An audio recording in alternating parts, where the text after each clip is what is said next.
الست اللي مش قادرة تتخلص من تفكيرها في علاقة خلاص فاتت وفشلت وخلصت من قبل ما تعرفك. أغلبنا مر بكذا علاقة قبل ما يتعرف على الإنسان المناسب اللي يقرر إن هو يكمل معاه حياته، بس مش طبيعي إن تفضل العلاقة دي مؤثرة علينا. المفروض لما احنا قابلنا شخص مرتاحين معاه ومبسوطين وحاسين إن الحياة معاه حلوة يخلي عندنا ثقة في نفسنا وثقة في العلاقة تنهي أي حاجة فاتت. فلو لقيت ان الست قاعده بتكلمك عن العلاقه بتاعتها القديمه وقد ايه هي كسرت فيها وقد ايه الراجل ده كان خاين وقد ايه ظلمها، اعرف ان الست دي لسه عايشه هناك، دي لسه في حته تانية، هي لسه ما جاتش معانا اصلا في الواقع.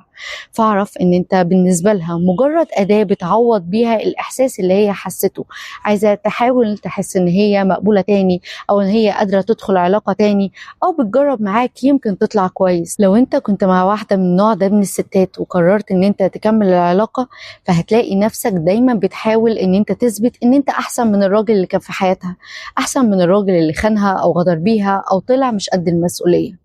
وفي كل مرة هيحصل مشكلة ما بينكم هتقولك أنا كنت فاكراك مختلف، أنت طلعت زي باقي الرجالة أو زي الباقيين اللي كانوا في حياتي قبل كده. هتلاقي نفسك مع كل مرة بتحاول أن أنت تثبت نفسك لحد ما توصل أن أنت تخسر نفسك.